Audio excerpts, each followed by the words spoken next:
আল্লাহ তামাশা করতে পাঠান নাই। আফা হাসিবতুম আন্নামা খালাকনাকুম আবাস, কি ধারণা আপনাকে অনার্থক সৃষ্টি? অনার্থক? একটু চিন্তা করা তো উচিত, বিবেক থাকলে চিন্তা করা উচিত যে সৃষ্টির ভিতরে আমার মতো একটা বিদ্যুটে দুর্গন্ধময় পানি আল্লাহ শ্রেষ্ঠত্বের মুকুট কেন দিল?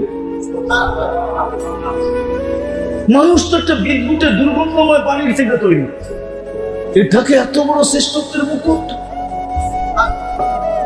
এত বড় সৌন্দর্য যে সৃষ্টির ভিতরে কাউকে মানুষের সমান সৌন্দর্য দেন নাই আল্লাহ, ছোঁয়াও দেন নাই।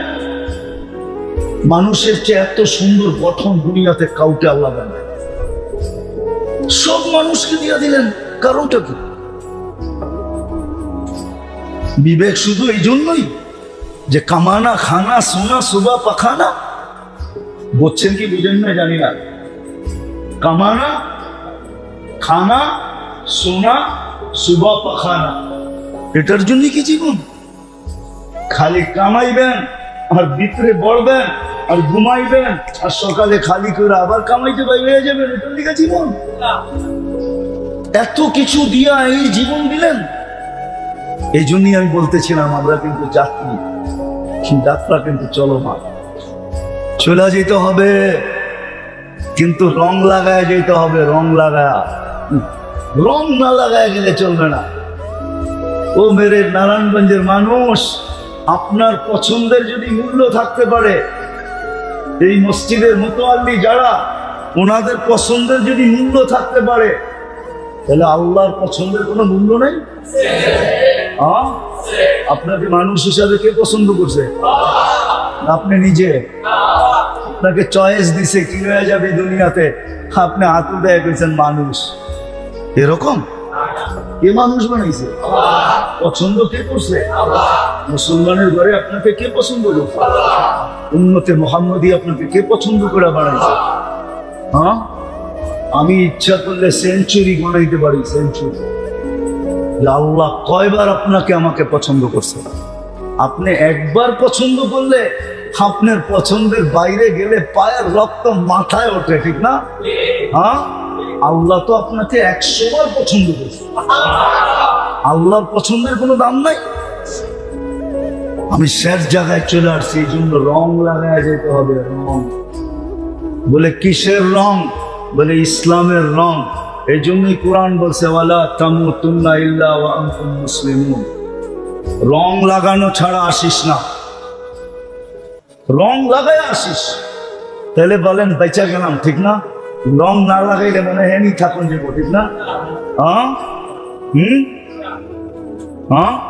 এটাই তো ভাবতেছে, ঠিক না? রং না লাগাইলে এইখানেই রেখে দিব, ঠিক না? আল্লাহ বলে এইখানেও রাখবো, এইখানেও রাখবো না। কিন্তু যাকে আল্লাহ আমি পছন্দ করলাম মুসলমান হিসাবে, ওয়ালা তামুতুন্না ইল্লা ওয়া আনতুম মুসলিমুন, ও মুসলমান, তোকে আমি মুসলমান হিসাবে পছন্দ করছি। ইসলামের রং লাগায় আসিস, রং লাগায় যেতে হবে। দুনিয়ার রং লাগায় গেলে চলবে না। আজকে চলে কিচ্ছু বলে না, চলে কিচ্ছু কিচ্ছু বলে না। 5টা স্বাধীনতা দিয়েছেন দিকে কিচ্ছু বলে না, বা ইচ্ছা স্বাধীনতা দিয়েছেন দিকে কিচ্ছু বলে না। নাহলে 24 ঘন্টা আল্লাহ নুন খাবেন আর আল্লাহকে বৃদ্ধাঙ্গুল দেখাবেন। আজান হয় মসজিদে আসে না, ও বৃদ্ধাঙ্গুল দেখায় না তো কি দেখায়? বলেন আমাকে কি দেখায় ও? আজানের আওয়াজ কানে যায়, ও মসজিদে আসে না, ও জায়নামাজে দাঁড়ায় না, ও অফিসেই আল্লাহু আকবার বলে না, ও বৃদ্ধাঙ্গুল দেখায় না তো কি দেখায়? 24 ঘন্টা কাটটা বুক করে, বলেন কাটটা বুক করেন। অক্সিজেন কান নেন, শ্বাস প্রশ্বাস কে নিতে দেয়? ও নারায়ণগঞ্জের মানুষ ভুলে গেলেন? 2020 তো বেশি দূরে যায় নাই, মাত্র তো 24 রানিং চলতেছে। বাংলাদেশের শ্রেষ্ঠ শিল্পপতি তো বলছিল, মিডিয়ায় লেখা আছে যে আমাকে স্বাভাবিক শ্বাস নিতে দাও, সব সম্পত্তি তোমাদের নামে লেখা দিবে। আপনি 24 ঘন্টা স্বাভাবিক শ্বাস নিতে কে দেয় আপনাকে? কে দেয়? কয়বার নেন, কয়বার ছাড়েন? 80,000 বার নেন, 80,000 বার ছাড়েন, 1 লক্ষ টোটাল 1,60,000 বার শুধু শ্বাস ছাড়েন, আপনার ভিতর থেকে কার্বন ডাই অক্সাইডকে আল্লাহ ডেইলি 80,000 বার ক্লিন করে, পরিষ্কার করে। যদি 70,000 বার করতো আর 10,000 বার না করতো, তারপরও খালি বুকের ছাতি এত উপরে উঠতো শ্বাস নিতে সময়, ছাড়তে সময়। রঙে আছেন তো, কিচ্ছু বুঝেন না। শুধু ইচ্ছা স্বাধীনতা দিছে দিকা কিচ্ছু বলে না। 5টা স্বাধীনতা দিছে দিকা কিচ্ছু বলে না। 5টা স্বাধীনতা, যেই কোনো পেশায় পেশাজীবী হতে পারো, যেই কোনো মত আদর্শে আদর্শবান হতে পারো, যেই কোনো শিক্ষায় শিক্ষিত হতে পারো, সমর্থ থাকলে দুনিয়ার যেই কোনো সোসাইটিতে বাস করতে পারো। করে না করে না করে না করে না, শুধু এটা থাকতে হবে, ঠিক না? সমর্থ থাকলে দুনিয়ার যে কোথাও বাস করতে পারো। আর 5ম স্বাধীনতা হলো মৃত্যুর লগ্ন পর্যন্ত যেমন খুশি তেমন চলতে পারো, কিচ্ছু বলবো না। নাহলে 24 ঘন্টা ভোগ করবে না আল্লাহ, অক্সিজেন আল্লাহ, শ্বাস প্রশ্বাস নিতে দেয় আল্লাহ, ডেলি কিডনিকে 36 বার ডায়ালিসিস করে আল্লাহ। আপনার আমার কিডনি ডেলি 36 বার কুদরত দিয়ে ডায়ালিসিস হয়, 36 বার। কতবার? 36 বার ডেলি কুদরত দিয়ে ডায়ালিসিস হয়। জান বিজ্ঞানকে জিজ্ঞাসা করেন আমার কথা সত্য না মিথ্যা। আমি যাই না বলতেছি না, যাই না ঠকতাছি না। আল্লাহ বলে ইচ্ছা স্বাধীনতা দিছি, এই জন্য কিচ্ছু বলি না। কি করি জানিস? না বেরুন কাইফা তা'মালুন, তুই করিস কি আমি শুধু দেখতে থাকি যে তোর দৌড় কত দূর, তোর দৌড় কত দূর। সীমারেখা আসতে দেরি, আখাযনাহু বাগতাতান, চিল যেরকম মুরগির বাচ্চা ছোমাইরা উঠায়, তোকে এরকম ছোমাইরা উঠামো। হইতে পারে তুমি তোমার অফিসে থাকবা, ওইখান থেকে তুমি তোমার ঘরে থাকবা, ওইখান থেকে উঠাবো। তুমি তোমার পরিধির ভিতরে থাকবা, ওইখান থেকে উঠাবো। হইতে পারে তোমার রাজত্ব এখনো চলতে আছে, চলতে ছিল, ওই রাজত্বের ভিতর থেকে ছোমাইরা তোমাকে উঠায় নেবে। ইন্নী মাকুম মিনাল মুনতাযিরিন, আমি শুধু অপেক্ষায় আছি, অপেক্ষায়। তুমি সীমারেখায় কবে পা দিবে? মৌতের রেখায় কখন পা দিবে? দিতে দেরি, আমরা উঠাইতে দেরি করবো না।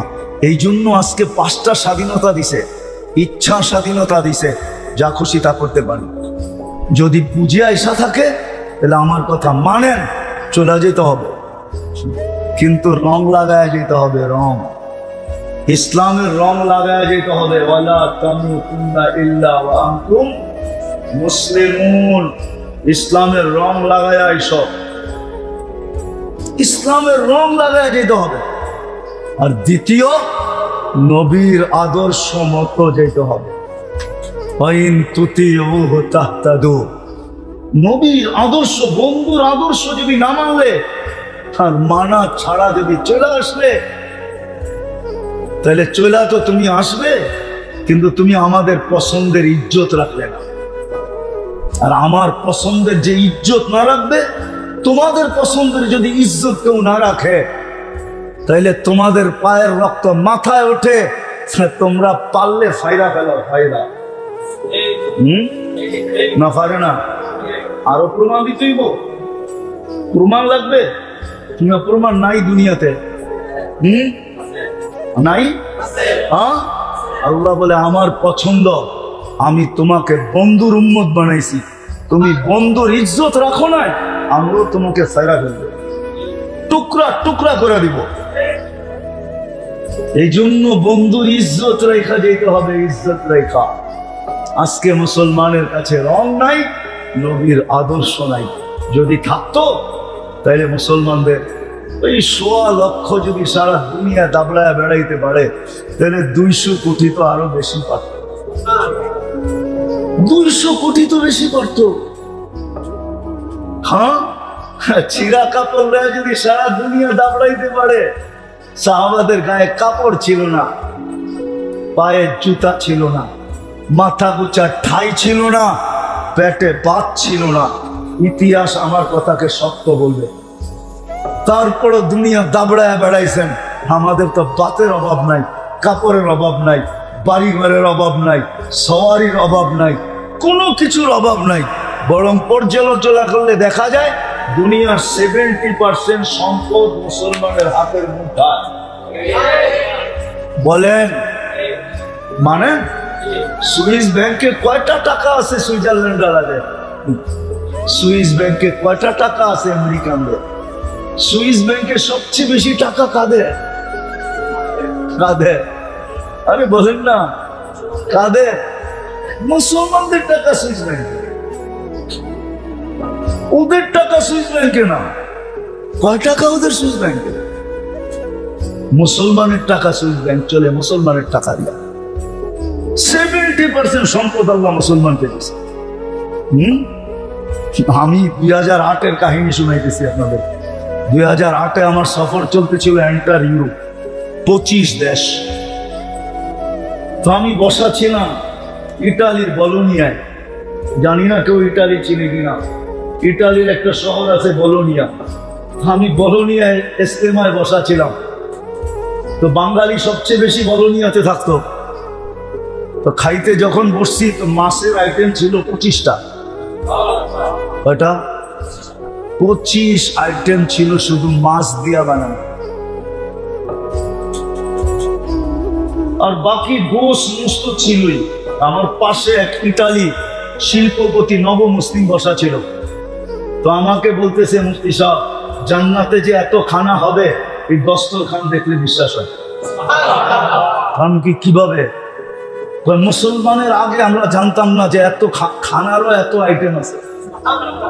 আমরা তো জানতাম পিজা সিজা, কি বার্গার সার্গার, ঠিক না, হটডগ শটডগ, এটাই জানতাম।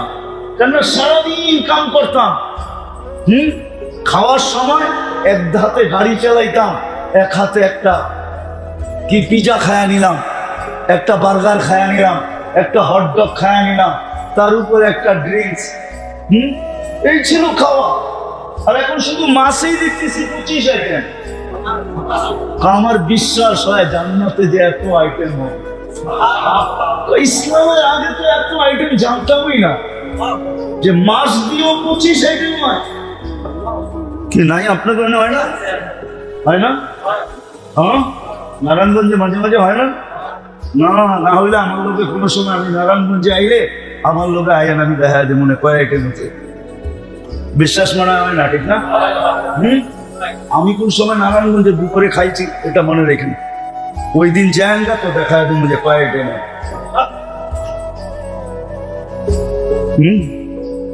আরেকটা হলো হক্কানি। দ্বিতীয়, হক্কানি আলেমদের সাথে থাকেন, এদের সাথে চলেন, এদের কাছ থেকে শিখেন, আল্লাহওয়ালাদের কাছ থেকে শিখেন।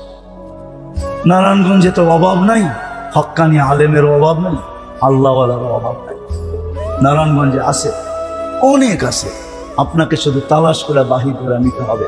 নেটে তালাশ করলে পাবেন না, বাস্তবে তালাশ করে নিতে হবে। নেটে তালাশ করলে পাবেন না, বাস্তবে তালাশ করেন। করবেন তো ইনশাআল্লাহ। আল্লাহ আমাদেরকে আমল করার তৌফিক দান করেন।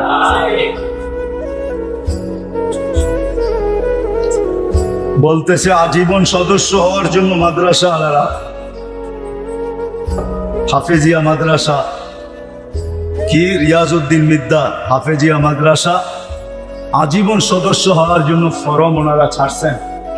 কি আপনারা কি আজীবন সদস্য হইতে চান? লাভ হবে, লস হবে না।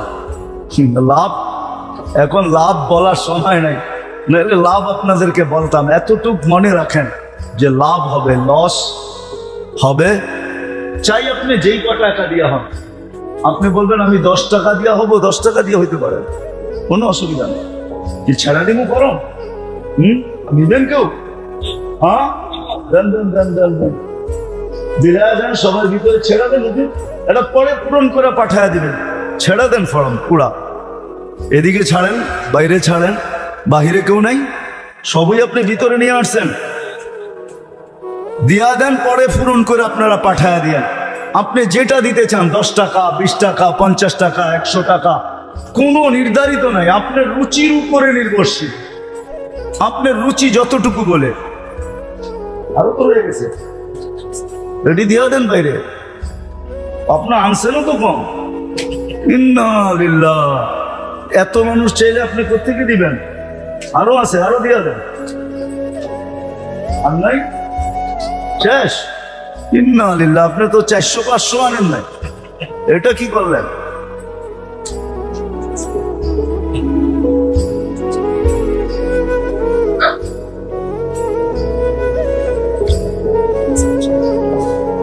নগদ কেউ দেওয়ার আছে লিল্লা বোর্ডিং এর জন্য? চাউল, ডাল, তেল, মাসে 1 বস্তা চাউল দিল, কি আছে কেউ দেওয়ার মতো? মোহতামিম সাহেব, আপনাদের খতিব সাহেব বলতেছিল 1 বস্তা চাউল, 2 বস্তা চাউল, এরকম কেউ মাসে দেওয়ার মতো আসি? মা বাবার নামে দিতে থাকলাম, মা বাবা থাকলেও তো খাইতেন। আছে কেউ এরকম যে 1 বস্তা চাউল মাসে দিবে, 2 বস্তা? কি কেউ দিবে? দেওয়ার মতো লোক অনেক আছে। হ্যাঁ, কি বলেন, দোয়া করে দেবো? হ্যাঁ, না দিবেন আপনারা? 2-3 জন দাঁড়ায় গেলে হয়ে যাবে, দোয়া করে দিব। লাগে কতটি মাসে? 5-6 বস্তা। 5-6 বস্তা লাগে মাত্র। 6 বস্তা তো একজনই দিতে পারে, এর মতো চেহারা দেখি। কি 1 বস্তা করে 6 জনে বইলা দেন যে আমরা 6 জনের 6 বস্তা দিব মাসে, ওই যে 1 বস্তা দিব। মাশাআল্লাহ, চিনেন? মাশাআল্লাহ, হয়ে গেছে 1 বস্তা, বাকি হয়ে যাবে, বাকি 5 বস্তা হয়ে যাবে। বলেন আর কে দিবে? 5 জনে হাত উঠে দেন, দোয়া করে দিই, সবাই চলে যাক, আমিও চলে যাই।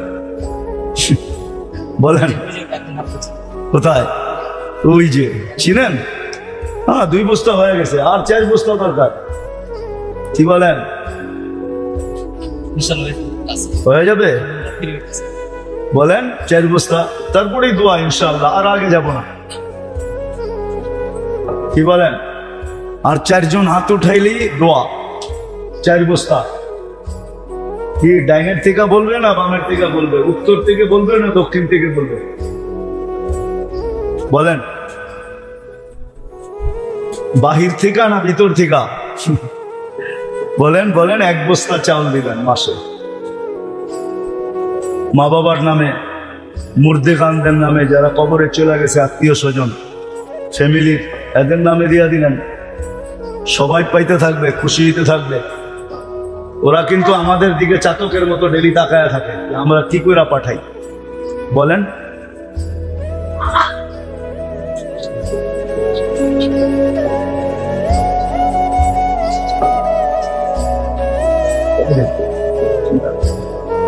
আর কেউ আছে? 4 বস্তা, 4 জন হাত উঠাইলি হয়ে যায় কমপ্লিট। 2 বস্তা হয়ে গেছে আলহামদুলিল্লাহ।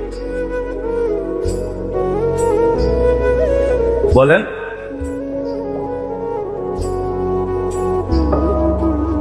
বলেন আর কে দিবে? 4 বস্তা হইতে পারে, একজনও বলে দিতে পারে, আমি দিয়ে দিলাম 4 বস্তা। এরকম আছে এখানে যে একাই 4 বস্তা দিতে পারে। কি দোয়া করে দিব? কি কান হুজুর? ইনশাআল্লাহ হয়ে যাবে। ভবনের কথা বলতেছে সামনের যে জায়গায়, ইনশাআল্লাহ আপনারা দোয়া করেন, বিশ্বাস আমার হয়ে যাবে ভবন, আল্লাহ করে দিবে। ভবনের কাজও হয়ে যাবে, আগামীতে আসলে হয়তো ভবন দেখতে পারবো। হ্যাঁ, কি বলেন? দোয়া তো করতে পারেন, ঠিক না? কি বলেন, করবেন তো? হ্যাঁ, আছে কেউ এখনো চাউল দিব 1 বস্তা? কি রাজি এখনো হইতে পারে নাই? আচ্ছা, পরে বইলা দিয়েন যে ইনশাআল্লাহ দিব। আল্লাহুম্মা সাল্লি ওয়া সাল্লিম ওয়া বারিক আলা হাবিবিকা মুহাম্মদ। আল্লাহুম্মা লাকাল হামদু কামা ইয়ানবাগি লিজালালি ওয়াজহি। আল্লাহ বলার পর্ব ছিল শেষ, শোনার পর্ব শেষ, এখন ভিক্ষার পর্ব চলতেছে। আল্লাহ, আমরা কোথায় বসে হাত তুললাম? কোন আয়োজনে বসে হাত তুললাম? ইসলাহি প্রোগ্রাম, আমরা আপনার ঘরেই বসা, কেউ আপনার ঘরের বাহিরে না। কোন সময় হাত উঠাইলাম? যে সময় আপনি দেওয়ার জন্য ডাকতেছেন। মাফ করার জন্য ডাকতেছেন। কাদেরকে নিয়ে হাত উঠাই না, আল্লাহ বেশি কিছু চাবো না, শুধু এতটুক চাবো আজকের আয়োজনটা যেন কবুল হয়, আয়োজকরা যেন কবুল হয়, এই মাদ্রাসা যেন কবুল হয়, এর উস্তাদ ছাত্র যেন কবুল হয়, যারা জায়গা দিছে এদের কিয়ামত পর্যন্ত জেনারেশন যেন কবুল হয়, যারা এটার মুতাআল্লি আল্লাহ এদের কিয়ামত পর্যন্ত জেনারেশন যেন কবুল হয়। আল্লাহ যারা দুনিয়ার থেকে চলে গেছে আরো যেন কবুল হয়, যারা কিয়ামত পর্যন্ত আসবে তারাও যেন কবুল হয়। আজকে যেন শ্রোতা কবুল হয়, আজকে যেন প্রত্যেকটা এই এলাকার মানুষ কবুল হয়। আজকে পুরা নারায়ণগঞ্জটাকে কবুল করেন আল্লাহ, পুরা নারায়ণগঞ্জকে আজকে কবুল করেন। আমরা কবুলিয়ত চাই, আমরা জানি আপনার কাছে কবুলিয়তই যথেষ্ট। কবুলিয়ত হয়ে গেলে বাকি আপনি খোদ কুদরত দ্বারা করে দিবেন। এই জন্যই তো মনীষীরা বলে কবুলিয়াত শর্ত, কাবেলিয়াত শর্ত না। আমরা শুধু কবুলিয়াত চাই আজকে, আর কিচ্ছু চাই না। আপনি আমাদের বসাকে কবুল করেন, আমাদের শোনাকে কবুল করেন, আমাদের তওবাকে কবুল করেন, আমাদের অঙ্গীকারকে কবুল করেন। আল্লাহ এই মহল্লাটাকে বিশেষ করে কবুল করেন। শুধু এই কবরস্থানে না, নারায়ণগঞ্জের মাটির নিচে না, এই দুনিয়ার মাটির নিচে উম্মতে মুহাম্মাদি, শুধু উম্মতে মুহাম্মাদি, জিন না, ইনসান না, ইনসান আর জিন যারা কবরে শায়িত আছে সবাইকে আপনি মাফ করা দেন। বিশেষ করে এই কবরস্থানে যারা শায়িত আছে সবাইকে মাফ করা। আমাদের আত্মীয় স্বজন যে যেখানে ঘুমাইতেছে সবাইকে মাফ করা। উম্মতে মুহাম্মাদিকে আজকে মাফ করা দেন আল্লাহ, আপনি আমাদেরকে মাফ করা দেন। যার যে পেরেশানি আছে দূর করে দেন, প্রয়োজন আছে মিটায়া দেন, অসুস্থ আছে শেফায়ে কামেলা আজেলা দায়মা মুস্তামেররা নসিব করেন। আল্লাহ জটিল রোগে থেকে আমাদেরকে শেফা নসিব করেন, জটিল রোগ থেকে আমাদেরকে শেফায়ে কামেলা আজেলা দায়মা, চাই সেটা হার্টের হোক, চাই সেটা কিডনির হোক, চাই সেটা লিভারের হোক, চাই সেটা ব্রেন স্ট্রোকের হোক, চাই সেটা ডায়াবেটিসের হোক, চাই সেটা ক্যান্সারের হোক, আমাদেরকে শেফায়ে কামেলা আজেলা দায়মা মুস্তামেররা নসিব করেন। আয় আল্লাহ ফিলিস্তিনকে জয় যুক্ত করে দেন, জয় যুক্ত করে দেন। একটা ঈদ গুলিয়া লাশের ভিতরে চলে গেছে, একটা ঈদ গুলিয়া লাশের ভিতরে চলে গেছে। আল্লাহ সামনের 16 তারিখে আরেকটা ঈদ আসতেছে, এটা যেন আর লাশ আর গুলির ভিতরে না যায়। এর পূর্বেই আপনি জয় যুক্ত করে দেন, এর পূর্বেই আপনি আল্লাহ জয় যুক্তের ফ্লাগ উড়ায় দেন, নিশান উড়ায় দেন, পতাকা উড়ায় দেন। আয় আল্লাহ হাজিরা যারা হজে গেছে, যারা যাবে তারা যেন সহি সুষ্ঠুভাবে হজ করা। আল্লাহ বশীরান ওয়া নাযীরা দাঈয়ান ইলাল্লাহ রাহমাতাল লিল আলামিন শফীউল মুযনিবিন হারিসুন বিল মুমিনিন রাউফুর রহিম সাল্লাল্লাহু আলাইহি ওয়া আলা আলিহি ওয়া আসহাবিহি ওয়া আতবাইহি ওয়া নাইবিহি সালাতান ওয়া সালামান কাসীরান কাসীরা। আম্মা বা'দু ফাআউযু বিল্লাহি মিনাশ শাইতানির রাজীম। বিসমিল্লাহির রহমানির রহিম।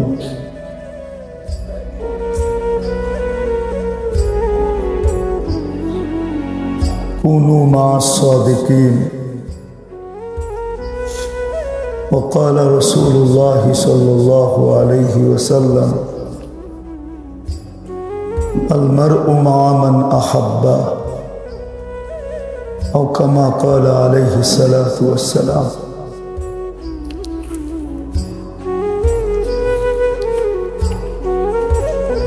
সম্মানিত উপস্থিতি, কোরআন হাদিস থেকে যতটুকুই তেলাওয়াত করলাম একে সামনে রেখে কিছু কথা রাখবো, সাথে সাথে দোয়ার দরখাস্ত। আমাদের সকলকে আল্লাহ শোনার উপরে আমল করার তৌফিক দান করেন।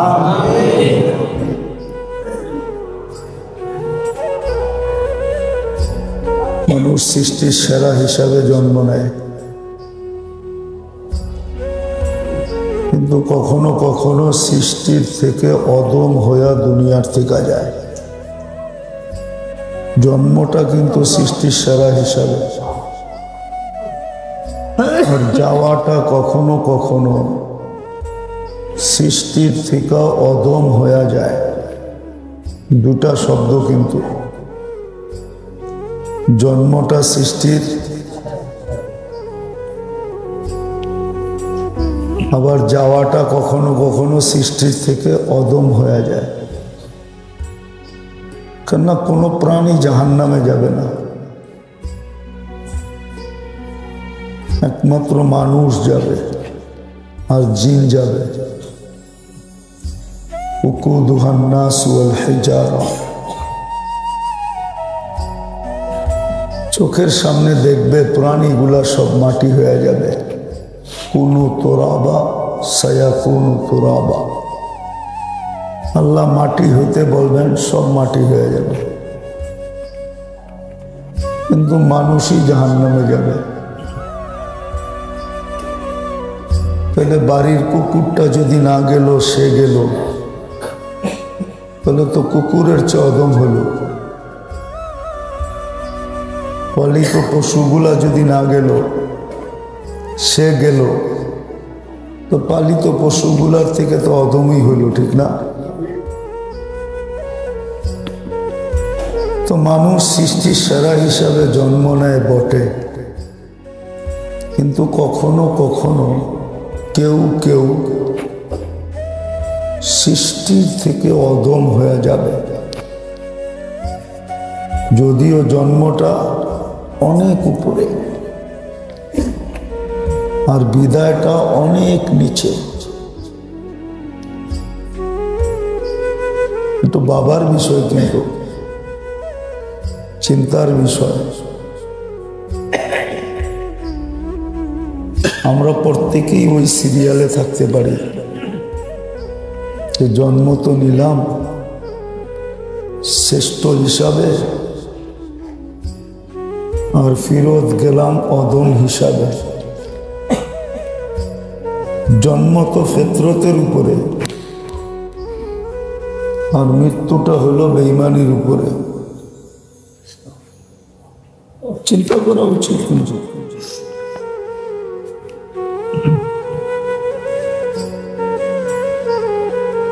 এই জন্য বাঁচার অনেকগুলা রাস্তা আছে,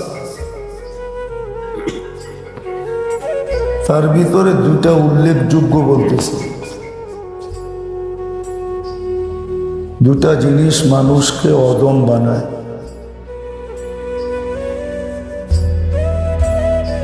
আবার দুটা জিনিস মানুষকে উন্নত বানায়। অনেকগুলো আছে, তার ভিতরে উল্লেখযোগ্য দুটা। আল্লাহ করুক, বুঝে আসুক, ভালো মতে বোঝা উচিত, ভালো মতে বোঝা উচিত।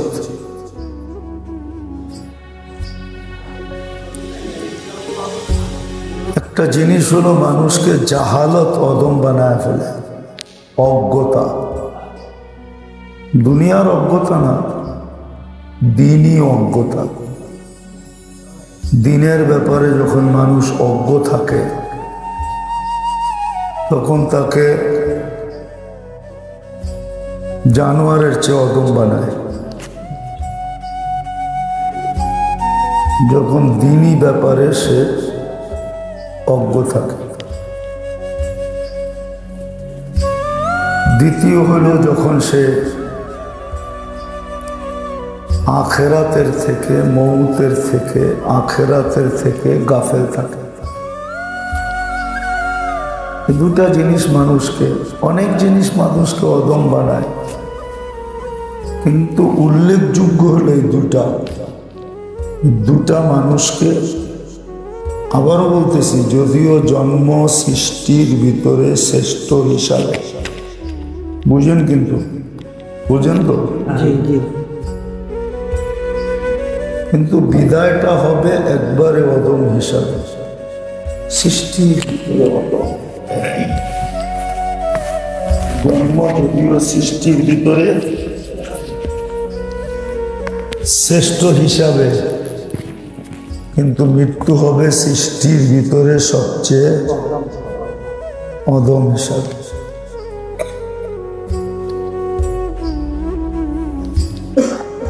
অনেকগুলা কারণ আছে, এটার ভিতরে দুইটা কারণ উল্লেখ করতেছি, দুইটা বা উল্লেখযোগ্য দুটা। একটা হলো মানুষ দিনের ব্যাপারে অজ্ঞ হওয়া, দুনিয়ার ব্যাপারে। দুনিয়ার ব্যাপারে তো সবাই বিজ্ঞ, বিজ্ঞ না হইলে চলি কেমনে, সংসার চালাই কেমনে, পরিবার চালাই কেমনে, সবাই দুনিয়ার ব্যাপারে বিজ্ঞ। কিন্তু দিনের ব্যাপারে যখন অজ্ঞ হয় তখন জন্ম নেয় কি হিসাবে? সৃষ্টির সেরা হিসাবে। হতে পারে মৃত্যুটা হবে সৃষ্টির ভিতরে সবচেয়ে অধম হিসাবে, সবচেয়ে অধম হিসাবে। যখন দিনের ব্যাপারে অজ্ঞ হবে,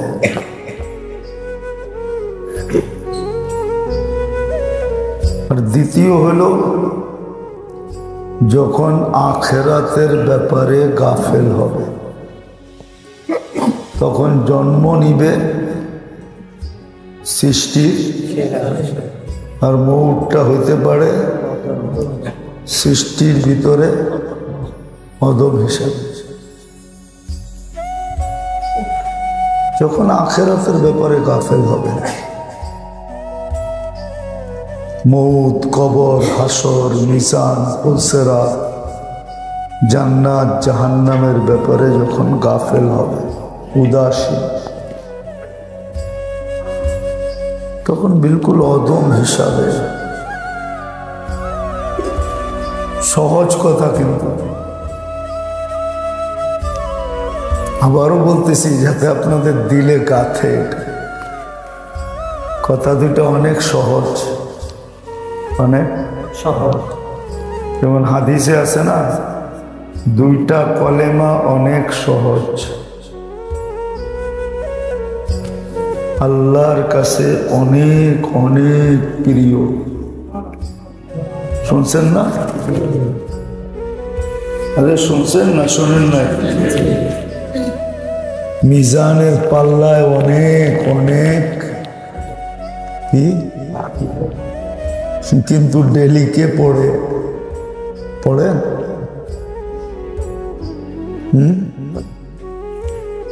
কে পড়ে?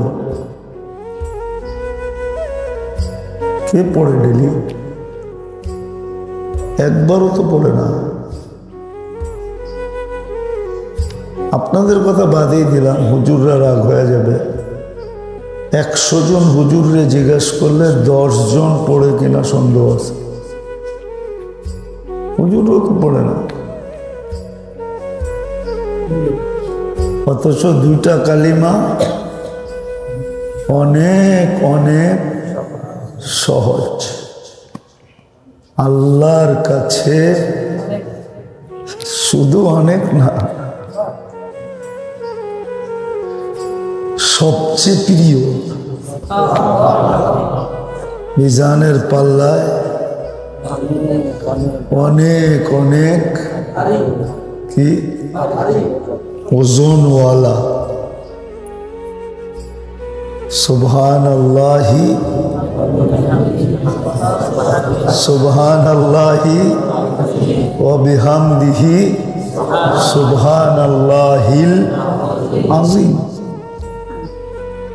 সহজ,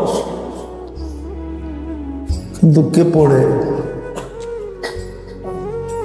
কে কে পড়ে?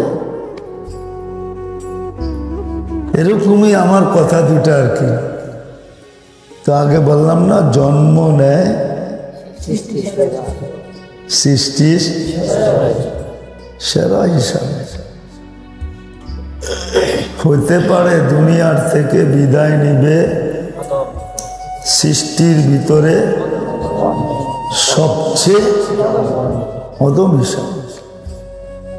সৃষ্টির ভিতরে সবচেয়ে অদম হিসাবে জন্ম সবচেয়ে সেরা হিসাবে, মৃত্যু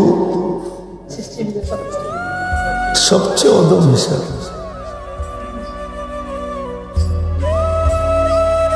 অনেকগুলো আছে কারণ, তার ভিতরে দুটা উল্লেখ করতেছে।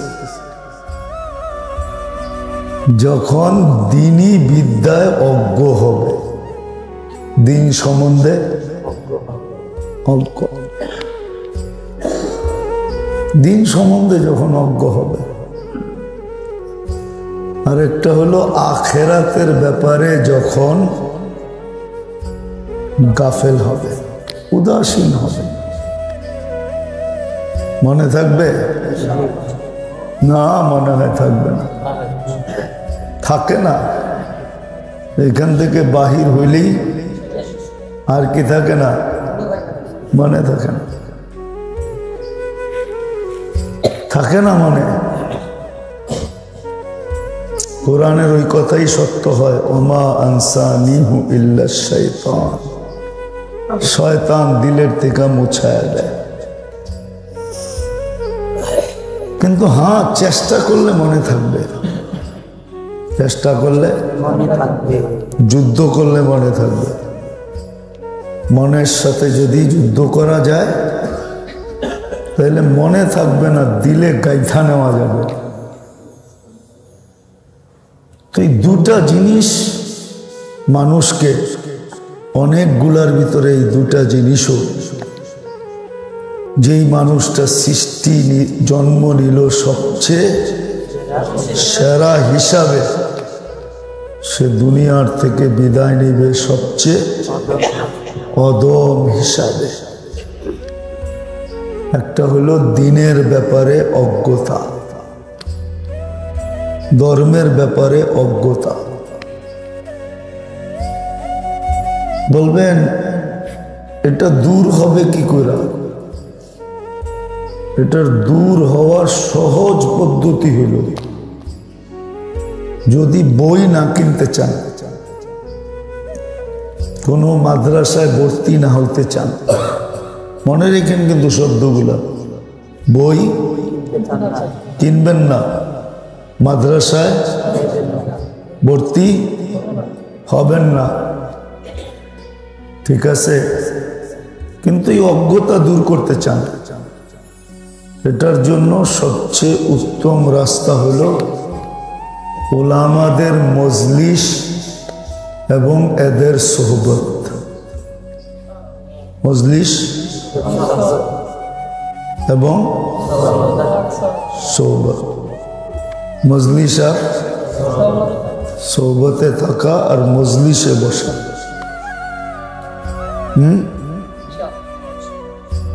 এটা সহজ পদ্ধতি। আপনি বই কিনতে চান না, মাদ্রাসায়ও ভর্তি হতে চান, তাহলে আপনার জন্য রাস্তা হলো উলামাদের সোহবত, উলামাদের মজলিস। কিন্তু এখানে একটা শর্ত আছে, প্রশ্নহীন। কি প্রশ্নহীন? প্রশ্ন করা যাবে না, প্রশ্ন করা যাবে না, প্রশ্নহীন।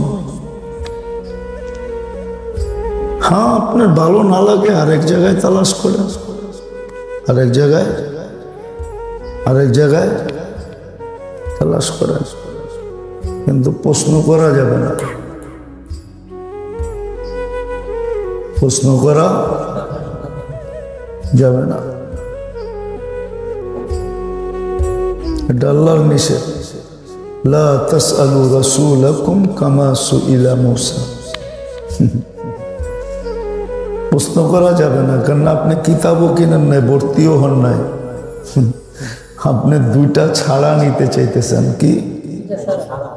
ভর্তিও হন নাই, কিতাবও, খাতা কলমও কিনেন নাই, কারণ আপনার প্রশ্ন করা যাবে না। অজ্ঞতা দূর হবে কি দ্বারা? আলেম ওলামার সোহবত আরটা হলো কি মজলিস। চলতে চলতে কয়েকদিন অজ্ঞতা দূর হবে, আপনিও আলেম হয়ে যাবেন।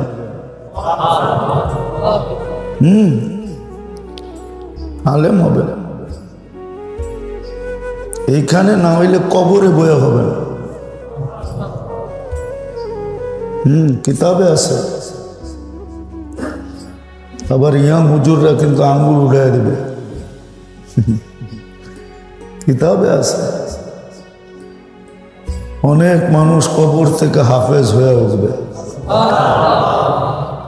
অনেক মানুষ কবর থেকে আলেম হয়ে উঠবে। জালালউদ্দিন সুয়ুতি রহমতুল্লাহ আলাই, ওনার কবর আল্লাহ নূর দিয়া আল্লাহ শান মোতাবেক ভরা দেন। উনি এটার উপরে মুস্তাকিল বই লিখছেন। আপনিও কিয়ামতের দিন আলেম হয়ে উঠবেন। 30,000 বছর কবরে বয়া খালি ঘুমাইবেন নাকি? আলেম হইতে তো 8-10 বছর লাগবে, তারপরে ঘুমান না কিয়ামত পর্যন্ত। দুনিয়া হুজুর হইতে কয় বছর লাগে? 8-10 বছরই তো লাগে। হাফেজ হইতে 3 বছর লাগে। এইখানে তো কত কাম আছে, গোসল সোসল, পেশাব পায়খানা, খাওয়া লওয়া, কাপড় ধোয়া, কত কাম হইতো, ঠিক না? কবরে তো আর কোনো কাম নাই, খালি পড়তে থাকবেন আর মুখস্থ করতে থাকবেন। দেখবেন 1 বছরে মুখস্থ হয়ে গেছে, তারপরে ঘুমায় যাবেন, ওইটা দেখবেন কিয়ামত।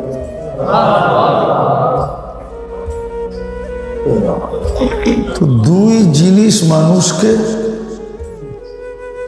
উত্তম হয়ে জন্ম নেওয়া, সৃষ্টির সেরা হয়ে জন্ম নেওয়া সত্ত্বেও অদম সৃষ্টির থেকে অদম বানায় দিবে। একটা হলো দিনের ব্যাপারে অজ্ঞতা, আর একটা হলো উদাসীনতা, গাফলত। কি সব জায়গায় এসে পড়ছি, গাফলত। এখন অজ্ঞতা দূর করার রাস্তা সহজ। যদি কিতাব নাও কিনতে চাই, মাদ্রাসায় ভর্তি, তাইলে রাস্তা হলো ওলামাদের সোহবত। আর মনে হয় এখনই তো মনে রাখতে পারতেছেন না, আপনারা পরে যায় কি মনে রাখবেন? সোহবত, আর একটা হলো কি মজলিস। আগে মাদ্রাসাও ছিল না, কিতাবও ছিল না, বর্তমান রূপরেখার মাদ্রাসা ছিল না। আগেই দুটেই ছিল, সোহবত আর মজলিস। কিন্তু মধ্যখানে একটা শর্ত আছে, প্রশ্ন করা, খালি গিলতে থাকবেন আর চোখ দিয়ে দেখতে থাকবেন। আলেমদেরকে চোখ দিয়ে দেখবেন, যা ভালো কথা বলে এটা খালি গিলবেন। কয়েকদিন পরে দেখবেন আপনিও আলেম হয়ে গেছেন। যদি এইখানে না হন, শখ যদি দিলে থাকে তো কবরে বসে হবে।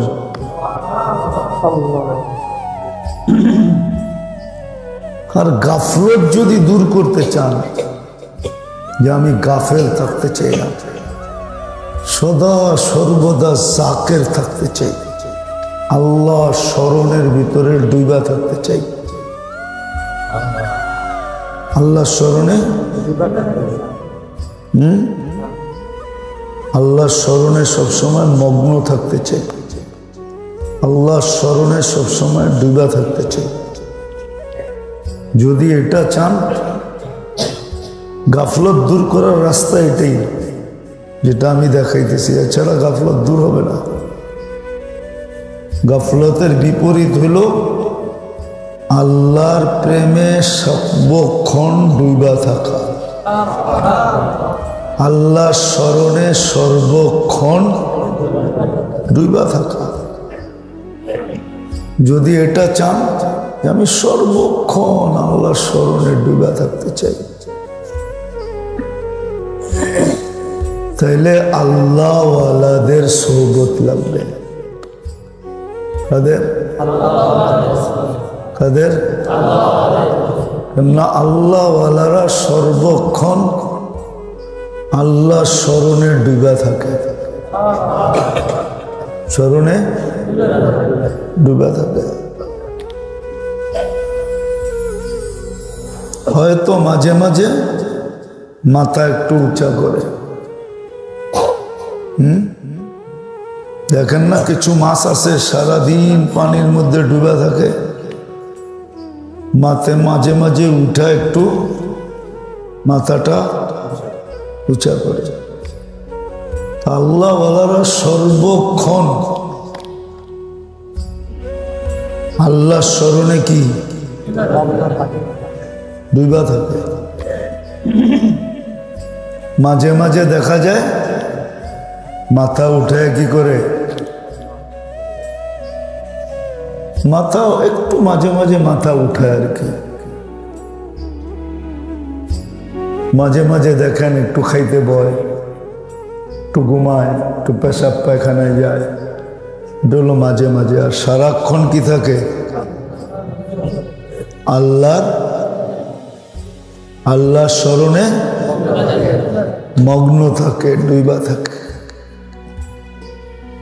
এই জন্য আপনিও যখন এদের সাথে সংযুক্ত হবেন, আপনিও যখন দুনিয়ার যত ভালোই আপনি হন, নাচি না কোনো খারাপ মাইসের লোকে চলছেন, আঙ্গুল আপনার উপরে উঠবো কিনা? উঠবো না। কেউ দিয়ে এদিক ওদিক করে উঠবো? অথচ আপনি না বুঝে চলছেন, চিনেন নাই, কিন্তু আপনি ভালো। আঙ্গুল কার উপরে উঠছে? আপনার উপরে তো উঠে, ঠিক না? দুনিয়ার যদি রীতি এটা হয়, নীতি এটা হয়, তা আল্লাহটাও এরকমই। যখন আপনি আল্লাহওয়ালাদের সাথে চলবেন, এদের সাথে থাকবেন, আল্লাহওয়ালাদের সাথে সংযুক্ত হবেন, তো এরা যেরকম সর্বক্ষণ আল্লাহর কি আল্লাহর স্মরণে মগ্ন থাকে, তো এখন আঙ্গুল আপনার দিকে উঠবো যে আপনিও মগ্ন আছেন। তো হুজুররা বুঝবো হাবিবুল হাবিবে হাবিবুল। এই কায়দার কারণে আপনাকেও মগ্ন বইলা গণ্য করা হবে। লাভ হইল না লস? বাজাইতে পারলাম দুইটা, বুঝে আসলো? কঠিন কিন্তু না, আমি কঠিন করে বুঝাই নাই, সহজেই বুঝাইছি। মানুষ যদিও উত্তম হইয়া জন্ম নেয়, কিন্তু হইতে পারে সবচেয়ে অধম হইয়া কোথায় যাবে? অনেকগুলা কারণের ভিতরে অধম হওয়ার উল্লেখযোগ্য কারণ হলো, একটা হলো দিনের ব্যাপারে অজ্ঞ হওয়া, আরেকটা হলো আখেরাতের ব্যাপারে গাফেল হওয়া, উদাসীন হওয়া। দিনের ব্যাপারে যখন অজ্ঞ হবে, তো পরিণতি এটাই হবে যেটা আমি বললাম। আর যখন আখেরাতের ব্যাপারে উদাসীন হবে, তো পরিণতি এটাই হবে যেটা বললাম, কিঞ্চিত এদিক ওদিক হবে না। এখন এটা দূর করার সহজ পদ্ধতি কি, ওটাই দেখালাম। যদি অজ্ঞতা দূর করতে চান কিন্তু বই কিনতে চান না, মাদ্রাসায় ভর্তি হইতে চান না, এই দুটা নিয়ে আপনার অ্যালার্জি, যে আমি টাকা খরচ করে বই কিনুন না, টাকা খরচ করে মাদ্রাসায় ভর্তি হব না, তাহলে আপনার জন্য পদ্ধতি হক্কানি আলেম ওলামাদের সোহবত এবং মজলিস। ভালো মতে লেখা নিয়ে যান, ভালো মতে কাজে দিব। আর গাফলত যদি দূর করতে চান তাহলে আল্লাহওয়ালাদের সোহবত, কেননা আল্লাহওয়ালারা সবসময় আল্লাহর ধ্যানে মগ্ন থাকে। ওই মাছের মতো তিমি মাছ দেখছেন না, তিমি সর্বক্ষণ পানির নিচে থাকে, মাঝে মাঝে উঠা এরকম শ্বাস নেয় যে ভিতরের পানি সব বাইরে বাইরে আয় পড়ে। দেখছেন? দেখেন না? দেখছেন? আল্লাহওয়ালারা এরকম সবসময় আল্লাহর ধ্যানে কি থাকে? নিমগ্ন থাকে। মাঝে মাঝে আমাদের মতো দুনিয়ার কাজ কাম করে, এটা মানে শ্বাস নেয়।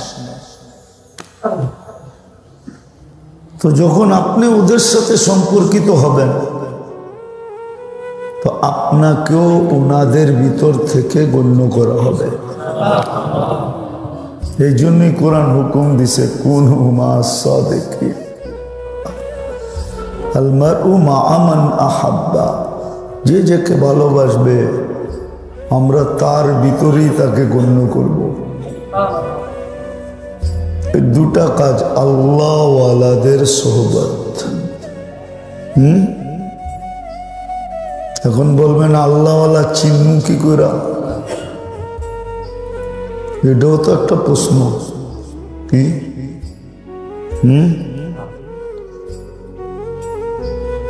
আল্লাহওয়ালা চেনার জন্য মাপকাঠি একটা, কত বেশি সুন্নতের মোত্তাবে, বাস সুন্নতের খেলাফ একটা করবে তাহলে আর আল্লাহওয়ালা না। যত বেশি সুন্নতের মোত্তাবে হবে, আল্লাহ রসুলের তরিকা যত বেশি মানবে তত বড়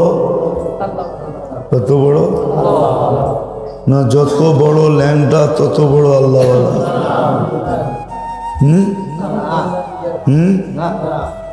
কি না, যত বেশি গোসল না করে তত বেশি আল্লাহওয়ালা। যত বেশি ময়লায় সয়লায় থাকে তত বড় আল্লাহওয়ালা। যত বড় লম্বা চুল তত বড় আল্লাহওয়ালা। এটা নাকি ক্যা?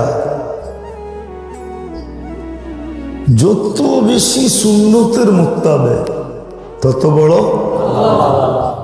এটা আবার আরেকদিন মনে উঠলে শোনা, মনে রাখেন।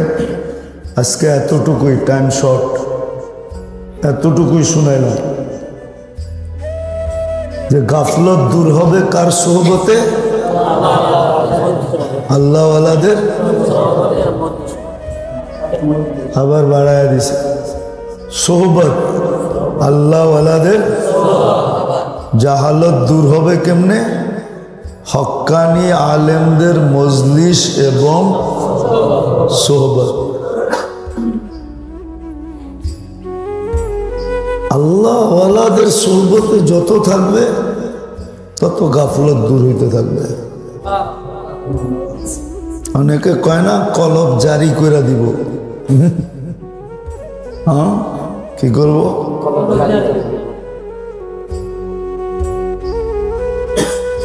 আল্লাহওয়ালাদের সোহবতে যত থাকবেন তত গাফলত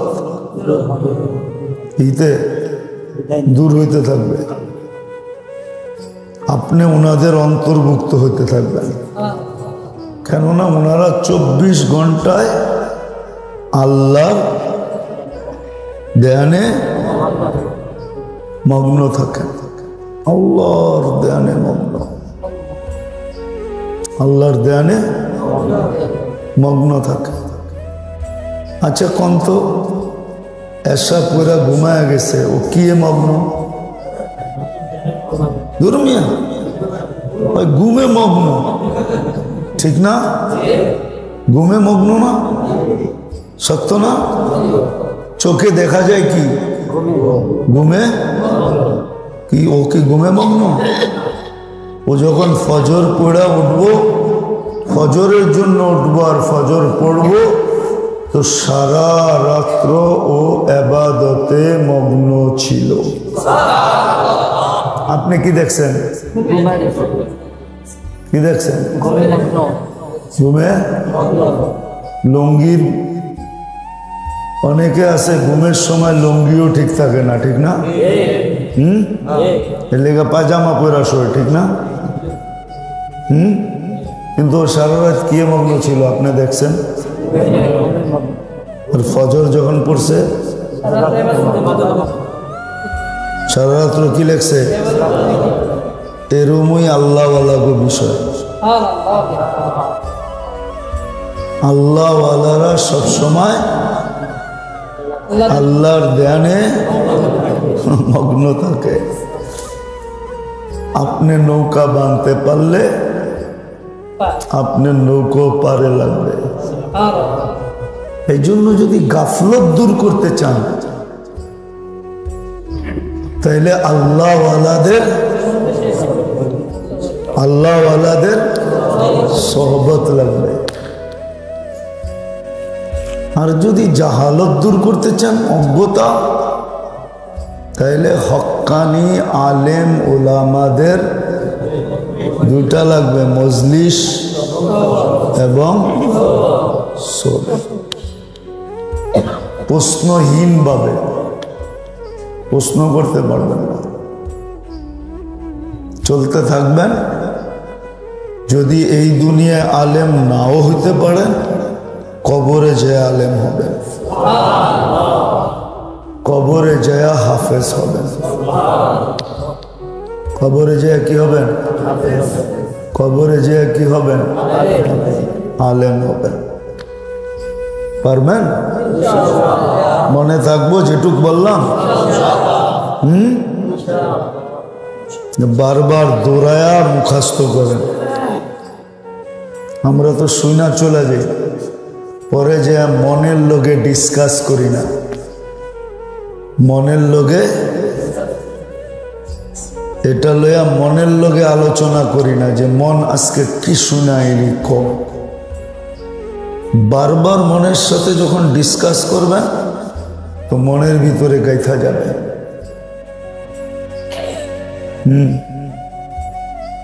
তখন দেখা যাবে ইনশাআল্লাহ একদিন আসবে, গরিব গুরাবারা কিয়ামতের দিন বড় বড় আলেম হাফেজ হয়ে উঠবে। আর যারা দুনিয়াতে নিজেদেরকে বড় বড় শিক্ষিত বলতো, জ্ঞানী গুণী বুদ্ধিজীবী শিক্ষিত বলতো, ওরা বহুত বহুত বহুত পিছে থেকে যাবে। ইনশাআল্লাহ মনে থাকবে তো? আল্লাহুম্মা সাল্লি ওয়া সাল্লিম ওয়া বারিক আলা হাবিবিকা মুহাম্মদ। আয় আল্লাহ, আয় আল্লাহ, আয় আল্লাহ, আয় আল্লাহ, আয় আল্লাহ, আয় আল্লাহ, আয় আল্লাহ। আপনার রহমের কাছে সুয়াল, আপনার করমের কাছে সুয়াল। আল্লাহ এই মজমাকে কবুল করে, এই মজমাকে কবুল করে, এই আয়োজনকে কবুল করে। আল্লাহ আমাদের মজলিসগুলোকে কবুল করে। আয় আল্লাহ মজলিসের মানুষগুলোকে কবুল করে, আয়োজনকারীদেরকে কবুল করে, আয়োজনকারীদেরকে কবুল করে, মজলিসের মানুষগুলোকে কবুল করে। আল্লাহ আমাদের মজলিসগুলোকে কবুলিয়ত নসিব করেন। যারা আসবে তারা যেন আপনার কাছে কবুল হয়ে যায়, আপনার কাছে মকবুল হয়ে যায়। আয় আল্লাহ, এদেরকে আপনার বানায় নেন, আপনি আমাদের হয়ে যান। আমাদেরকে আপনার বানায় নেন, আপনি আমাদের হয়ে যান। আল্লাহ, আপনার ঘরে আয়া যদি আপনার না হইতে পারলাম, তাহলে আর কোন জায়গায় যায় আপনার? তাহলে তো আর দুনিয়ার চেয়ে উত্তম জায়গা নাই যেখানে যে আপনার হওয়া যাবে। আপনার ঘরের চেয়ে তো উত্তম জায়গা নাই, এটা আপনি নিজে বলছেন, আপনার হাবিব বলছেন। আহাব্বুল বিয়া ইলাল্লাহি মাসাজিদুহা ওয়া আশারুল বিয়া ইলাল্লাহি আসওয়াকুহা। আল্লাহ, আপনার ঘরে যদি আয়না পাইলাম, এর চেয়ে উত্তম জায়গা তো দুনিয়ার ভিতরে নাই। আর আপনি যদি